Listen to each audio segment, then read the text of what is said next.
네, 추진 50여 년 만에 도입이 됐던 종교인 과세가 다시 도마 위에 올랐습니다. 바로 종교인들의 퇴직금 소득세를 완화해주는 법안이 국회 상임위원회를 통과하면서 형평성 논란이 일고 있기 때문인데요. 자세한 내용을 전문가와 짚어보도록 하겠습니다. 김대호의 경제읽기 김대호 박사와 오늘도 함께하겠습니다. 어서 오십시오. 50년 동안 참 말도 많고 탈도 많았던 종교인 과세가 통과가 돼서 시행이 되고 있는 상황이잖아요, 지금? 그렇습니다. 근데 어쩌다 보니까 지금 또 형평성 논란이 이 부분에 관련돼서 붙었습니다. 그게 이제 퇴직금 관련된 건데요. 정확하게 어떤 상황인 건가요? 우리가 나라 종교인 과세가 이제 공식적으로 된 것은 2018년 1월부터예요. 불과 1년밖에 되질 않았어요. 그렇습니다. 그런데 갑자기 또 이것을 깎아준다고 국회에서 거의 군사작전하듯이 국민들한테 잘 홍보도 하지 않은 상태 기획재정위원회가 기습 통과를 시켰어요.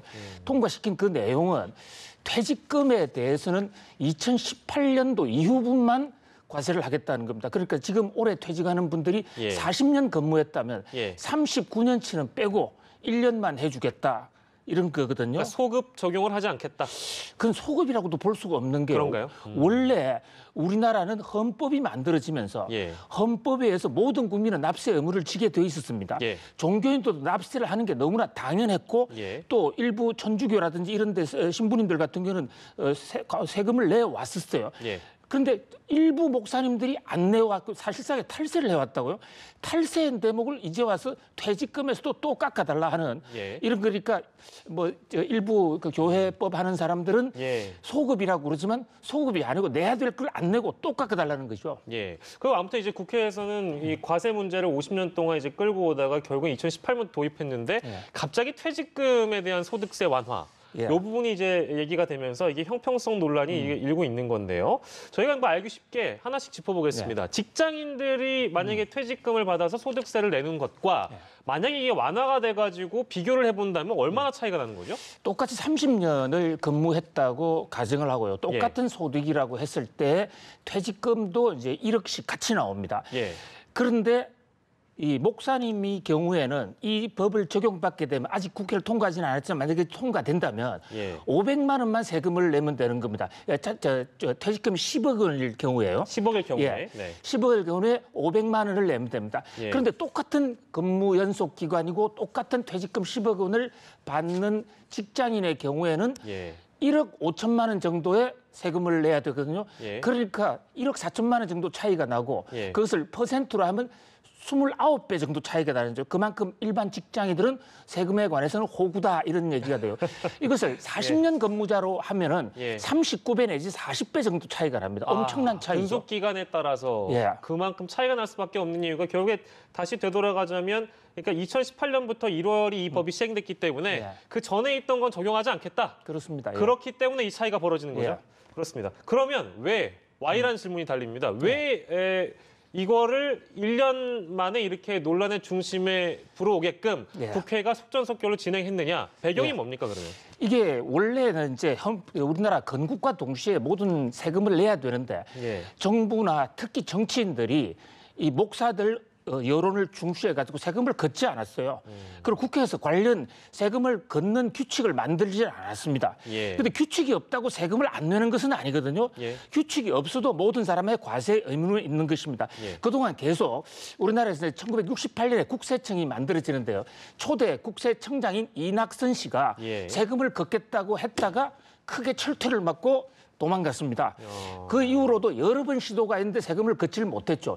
2015년에 또 한 번 시도가 있어서 세금을 걷는 법안이 나왔습니다. 그런데 이것을 계속 유예를 시켰죠. 그런데 국회 내에서 계속 유예가 되고 설마 시행이 될까 이래서 퇴직금 부분에 대해서는 몇 년도부터 낸다 안 낸다 하는 규정을 만들지 않고 법을 대충 만들어 놓은 거예요. 그런데 문재인 대통령이 들어오면서 이 촛불 정부가 들어오면서 물론 중간에 많은 양보를 했지만 이걸 관철시켜버렸단 말이죠. 그러니까 퇴직금을 몇 년도부터 걷는 것에 대한 이 세칙이 없는 거예요. 그러니까 건국 초기부터 걷어야 된다라고 주장하는 많은 다수 세무학자들, 재정학자들의 주장에 따른다면 당연히 퇴직 소득 모두에 대해서 걷는 것이 너무나 원칙이고 일부 이제 목사님들이나 목사님들을 옹호하는 세력들 입장에서는 그전에는 안 걷었는데 왜 이제 와서 걷느냐? 그러니까 2018년 이후부터 그래야 되는데 이게 논쟁이 있어 왔어요. 그런데 국회에서는 이것을 논쟁을 붙이게 되면 선거를 눈앞에 두고 있기 때문에 현재 지금 전체 국민의 80% 정도는 종교인 과세하지 않는 것에 대해서는 굉장히 비판 여론이 많았거든요. 그런데 이 국회의원들 입장에서는 영향력 있는 목사의 눈에 나기가 싫었던 거죠. 그래서 거의 비밀스럽게 군사작전하듯이 뚝딱뚝딱 하다가 납세자 연맹이 이것을 폭로하는 바람에 어저께부터 이게 문제가 된 것입니다. 일찌감치 그러니까 이걸 했어야 됐는데 우리가 보면 이제 정부나 국회에서 사실상 종교 자체를 뭐 모르겠습니다. 이거 일부 종교라고 해야 될지 어쨌든 종교라는 이 틀 자체를 권력으로 의식해서 그동안 부당하게 좀 이끌고 온 측면이 없잖아 있다. 그렇습니다. 사실 인류의 역사를 보면요. 프랑스 혁명이 1789년이라는 그때부터 사실 민주주의의 시작이거든요. 프랑스 혁명이 일어난 가장 기폭적인 원인이 앙뚜아네, 마리 앙뚜아네가 뭐 빵이 없으면 고기를 먹으라 이런 얘기를 했기 아니고 사실은 그 당시에 프랑스의 성직자들이 우리식으로 세금을 안 냈기 때문에요. 지금 그런 식으로 돌아간 겁니다. 이게 굉장히 심각한 사회적 문제가 있어요. 그러면 혹시 이게 이제 같은 선상에서 비교가 가능할지 모르겠는데 해외 사례를 비춰보면 종교인 과세는 혹시 어떻게 되고 있는지 알 수 있습니까? 제가 뭐 해외 돌아다니고 공부해 본 바로는 아직까지 학문이 부족하지만은 한국처럼 그동안에 종교인 세금 과세를 하지 않은 나라는 전 세계 어디에도 없습니다. 우리나라만 엄청난 특혜를 받아왔는 겁니다. 그렇게 된 이유 중에 하나가 군사 정부가 정통성이 없다 보니까 교회 목사님들 말이 무서운 거예요. 그래서 그 목사님들을 의식하다 보니까 세금을 걷지 않았던 겁니다. 직무 방기를 한 것이죠. 그런데 이제 와서 또 퇴직금 40년분도 깎아주겠다. 자, 세금은 공평과세가 원칙입니다. 우리나라 헌법 11조부터 시작했는데 그런데 세금 국민들은 좋아서 내는 세금을 내는 사람이 많이 없을 겁니다. 그러나 나라를 위한 것 때문에 낸다. 그런데 이게 공평이 무너지면 나라가 무너질 수 있다는 면에서 이 국회의원의 군사작전하듯이 세금 깎아주기 이것은 대단히 위험한 국가의 국기를 흔들 수 있는 범죄 행위라고 볼 수 있는 것이죠. 그러니까 이제 우리가 흔히 얘기하는 소득이 있는 곳에 세금이 있다. 그렇습니다. 경제활동하는 국민이라면 이것이 약간 상식이고 법처럼 여겨져 왔던 대원칙인데 이거를 적용해야 될 원칙에 예외가 있는 걸까? 이 의무는 어느 국민이나 마찬가지로 달릴 거란 말이에요. 특히 소득세에 대한 부분, 또 퇴직금에 대한 부분은 직장인들한테 굉장히 공감이 갈 만한 사안이니까 아까 저희가 보여드렸지만 뭐 29배, 뭐 40년으로 계산하면 39배 어마어마한 차이기 때문에 굉장히 상대적인 박탈감이 들 텐데요. 아무튼 시민과 종교인이 함께 이 과세 기준에 문제가 있다면서 헌법재판소에 위헌 소송을 제기했다고요? 그렇습니다. 이 헌법재판소 위헌 소송을 제기한 것은 퇴직금 문제 이전에 작년 1월 달부터 그 어렵게 시작한 그 종교인 과세 그것이 너무 알맹이가 없다. 종교인들을 너무 봐주고 있다는 겁니다. 이를테면 많은 근로소득자들은 본인이 세목을 선택하지를 못합니다. 강제로 세무서에서 해주는 대로 선택해야 되는데 우리 목회자들 경우에는 기타 소득인지 근로소득 자기가 유리한 대로 선택할 수 있습니다. 그 차이점이 좀 있어요? 그렇게 됨으로써 이 면세받을 수 있는 게 폭발적으로 달라지는 것입니다. 기타에 하면은 조금 더 혜택을 받고 기타에 하면 훨씬 더 플렉시블하게 세율을 조정할 수가 있어요. 근로로 하면 조금 덜 받으니까.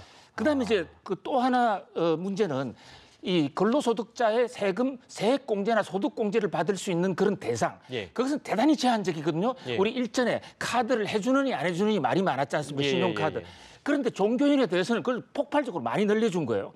또 문제가 있었을 때 세무조사를 하지 못한다. 세무조사를 하지 못하면 성실과세하지 않으면 어떻게 조사합니까? 사실상 이 종교인들의 양심에 맡기는 거죠. 물론 종교인들이 대부분 양심적이죠. 그런 면에서 이 납세자 연맹이라든지 많은 사람들이 이 2018년부터 시행한 법 자체가 국회를 통과한 법 자체가 헌법에 위반된다 해서 헌법재판소 지금 소원이 제기되어 있는 상태예요. 그런데 그 문제가 제대로 시정도 하기 전인데 국회에서 비밀리에 군사작전하듯이 저 40년 소급을 해가지고 퇴직금도 깎아줬다. 이것은 정말로 눈 감고 아웅하는 그런 국민들의 가슴에 못을 박는 행위가 아닌가 이런 생각이 들어요. 세무조사 범위를 제한하는군요. 그러니까 저는 세무조사 할 수 없습니다. 이건 처음 알았습니다. 그런 이제 여러 가지 과한 혜택으로 보는 시각들이 있기 때문에 이 부분을 좀 바로 고쳐달라. 그러니까 우리가 얘기하는 퇴직금에 대한 혜택뿐만 아니고 2008년 1월부터 했던 종교인 과세에 대한 부분 여러 가지가 어찌됐든 일반 국민과 차이가 있지 않느냐. 그러니까 다시 한번 봐달라고 이제 헌법재판소에 제기를 했고요. 예, 아무튼 이게 굉장히 뜨거운 상황이 됐습니다. 50여 년 만에 참 어렵게 과세를 하고 있는 와중에 국회에서 약 1년 만에 이 상임위원회를 통과한 기준을 놓고 저희가 얘기하고 있는데요. 저희가 짧은 시간 동안 얘기를 했습니다만 시간이 하나만 더 한마디만 한마디만 더 해주십시오. 네. 지금 마침 제가 말씀을 올리다 보니까 모든 종교인들이 이렇게 세금을 탈세하려고 하는 이렇게 파렴치한으로 오인받을 수 있다는 점에서 절대 그렇지가 않습니다. 지금 이 퇴직금의 과세 대상이 되는 사람은 일부 세습교회 목사님 몇 사람에 제한돼 있고 대부분은 퇴직금이 없습니다. 특히 절의 성녀들 퇴직금 없습니다. 그러니까 이번 조치하고는 관계가 없다는 거죠. 그리고 또 천주교 성당 같은 데는 이미 2018년 이전부터 스스로 자발적으로 세금을 내어왔기 때문에 모든 종교인으로 매도당하는 일은 없었으면 하는 그런 꼭 부탁 말씀 올리고 싶습니다. 안 그래도 제가 말씀드리려고 했는데요. 저기 조계종에서 오늘자로 공식적으로 입장을 낸 게 있는데 이 지금 언론 보도 자체가 이제 스님 그러니까 이제 우리가 아까 방금 말씀하신 대로 일부 종교로 하면 뭐 세습교회라든지 그 중심으로 종교인 과세에 대한 목소리가 다를 수 있는데 저희도 지금 이제 말씀드릴 때 좀 조심해야 되는 게 스님들은 퇴직금이 없다. 대부분 없습니다. 출가 수행자인 만큼 퇴직금이 없기 때문에 법 개정으로 인한 혜택이 전무한데 수혜처럼 비춰지는 보도가 끊이지 않고 있다는 얘기를 조계종 재무부장인 유승 스님이라는 분이 공식적으로 입장을 냈다고 하네요. 이 부분도 같이 전달해 드리고 싶었던 거고 더불어서 이게 뭐 이제 투머치 인포메이션일 수도 있는데 우리 김대호 박사님은 또 크리스찬이라고 하십니다. 그렇기 때문에 저희가 이제 말씀드리는 거 오해가 없으셨으면 하는 바람입니다. 자, 오늘은 종교인 과세에 대한 부분을 다시 한번 짚어봤습니다. 김대호의 경제 읽기 김대호 박사와 함께했습니다. 고맙습니다.